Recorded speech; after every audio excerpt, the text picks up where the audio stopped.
Welcome back to Whiskey with E. I'm Eric. Now today we have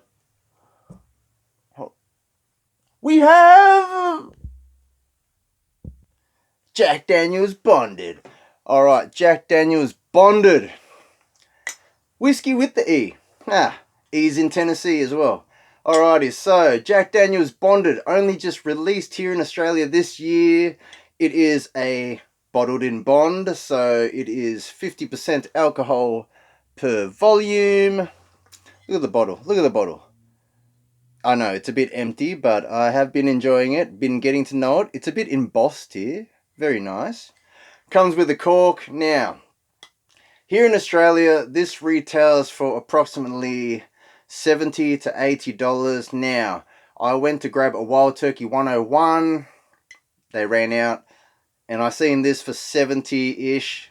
So I decided to grab it and, give it a try. So, without further ado, before it runs out, I figure I may as well review it for you guys. So, here we go. Let's pour some up. Alrighty guys, so while I'm pouring this up and letting it sit for a moment, if there is anywhere to sit, alright, we'll just sit it down there.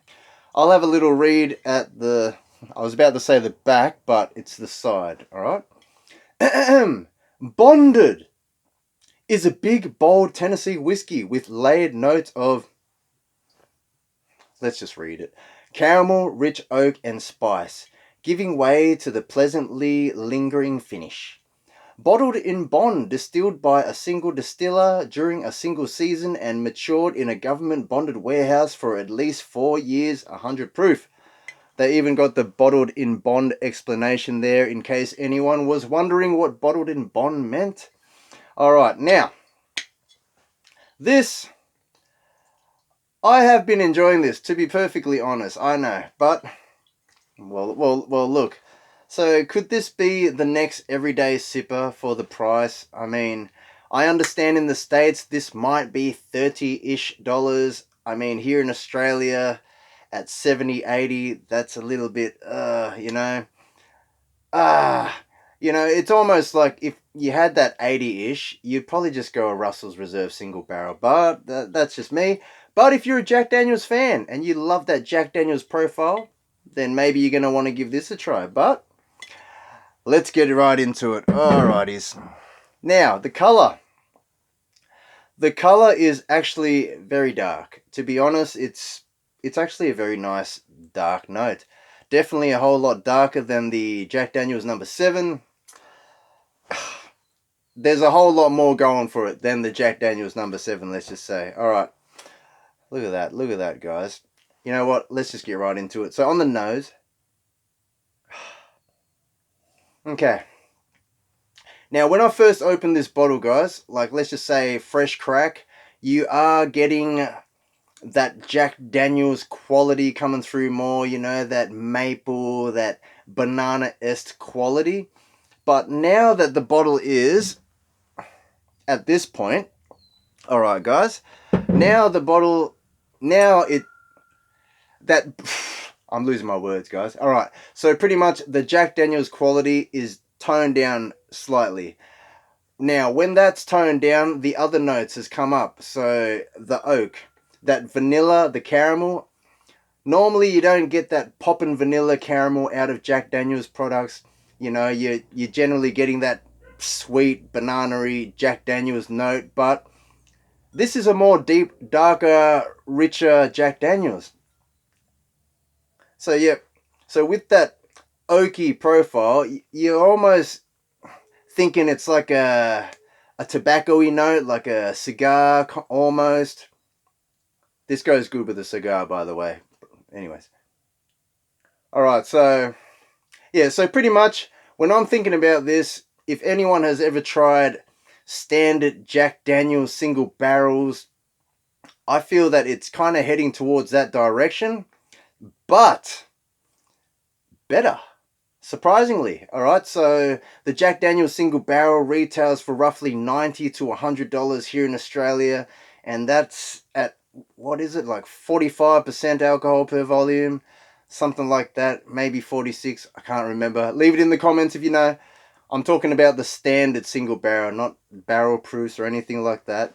So technically, this being at $70-ish, 70 to 80, and coming in at 50%, this is already a whole lot better than the Jack Daniel's single barrel, in my opinion. Alright, so yeah, so pretty much, if you love that Jack Daniel's profile, it is still there in the background, but it was more predominant when you first cracked the bottle. Now, once you're at this bottle kill point, all that Jack Daniel's vibe is toned down just slightly, and then you're getting all this more oaky, rich, more bourbon nest qualities. All right, I say bourbon nest qualities because it's, the caramel, the vanilla. Normally you don't really get that caramel and vanilla and the oak in Jack Daniel's products. I'm not talking about the high end products. I'm talking about the number sevens, stuff like that. But let's just say on the nose, it's actually very nice. Is it mind-blowingly complex? No, it's not mind-blowingly complex, but you know what? For what it is, it could be an everyday sipper. I mean, if you're getting it for $30-ish, I'd probably recommend you grabbing a bottle, especially if you like Jack Daniel's. But I don't necessarily like Jack Daniel's number 7 that much. It is nice, but it's not that nice, Let's just say the other limited edition release, this one. Alright, this one was coming in at 43%. Now, this had some more of this deeper, darker, richer notes, but this blows this away. Just blows it out of the park, alright? Now, let's just get right into it, guys. So, on the palate,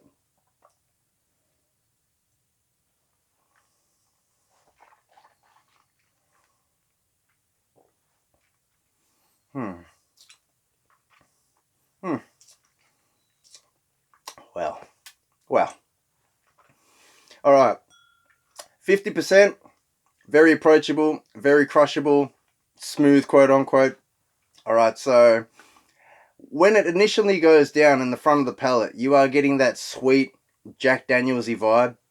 That sweet maple kind of, that banana-esque quality. But then it kind of just rolls over, heads towards the oaky, tobacco-y notes, kind of finishing off with a slight spice there in the back palate.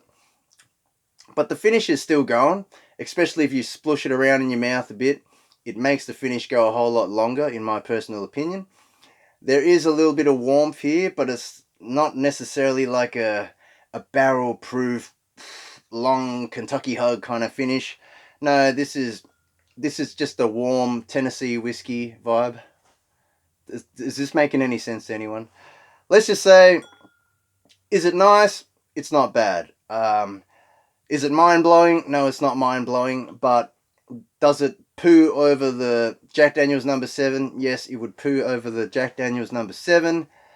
Would this be better than the Jack Daniel's single barrel? I'm thinking it is better than the Jack Daniel's single barrel, and it's cheaper. So, that being said, do I recommend this?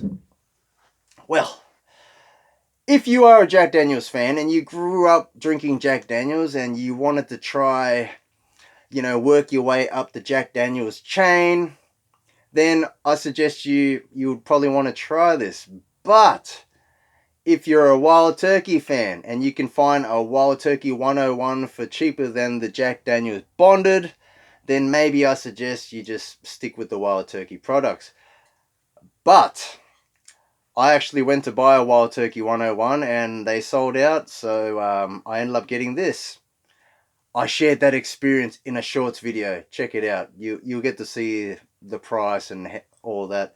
So, that being said, this bottle was sitting next to Gentleman's Jack. Now, I don't even know who the Gentleman's Jack would appeal to.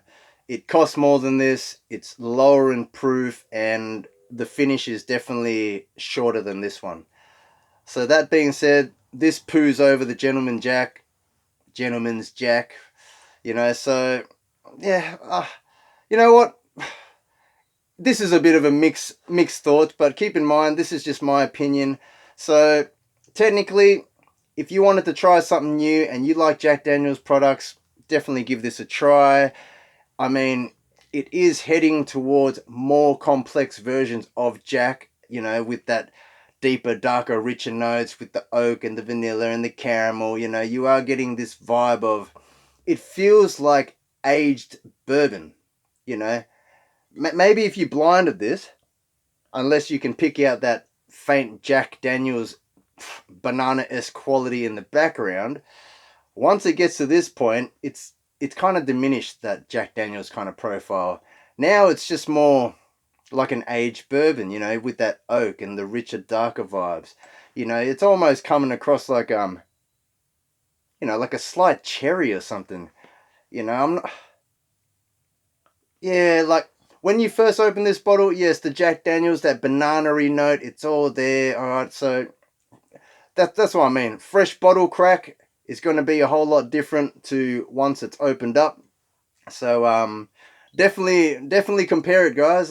When you first crack the bottle to when it's coming down, let me know if you feel a difference, if you're getting the same vibe. Are you getting less of that Jack Daniels quality and more of that oak and tobacco notes coming through? Leave it in the comments. But otherwise, am I going to get another bottle of this? I mean, there is that many whiskies out there, bourbons, scotches, everything. I like to try different things, but this could be a daily sipper. If I can't find a Wild Turkey 101 and I was on a under $80 budget and I can find this for under 80, then maybe this would become my next in line daily sipper, you know. Otherwise, here in Australia, you know, above 101, you know, you'd want to get the Russell's Reserve single barrels, you want to get the rare breeds. But like I said, sub under 70, if you can't get a Wild Turkey 101, 50% Jack, it's not bad. You know what? Let's just go for a second sip, guys. Cheers, everyone. Drink responsibly. Much love to you all, and may the 4th be with you. Hey, it's May the 4th. Much love, all, if you're in the States. But, cheers, everyone. Oh, fun fact. My cousin just posted up that he got all these Star Wars gifts for his son.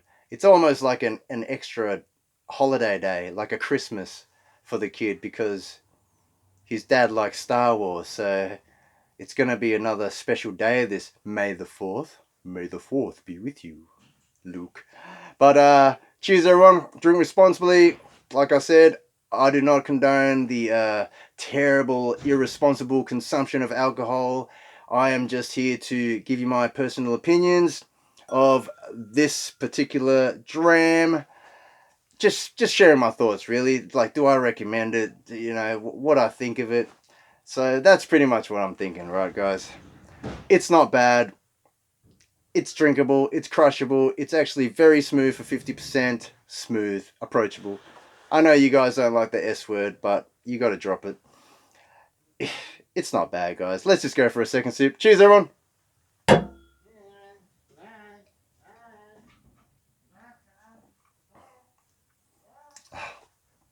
All right. Yeah, so the finish does go on, guys. The finish does go on. You are getting... it's actually not bad, guys. It's not bad. It's not a boring bourbon. Tennessee whiskey. All right, as they say, all Tennessee whiskey is bourbon, but not all bourbon is Tennessee whiskey. Hey, there you go. But it's not bad. All right. We are, oh my goodness, we're going on to 14 minutes. I'm out of here. I'm repeating myself. Much love to you all. Drink responsibly, and I'll catch you all next time. Cheers, everyone.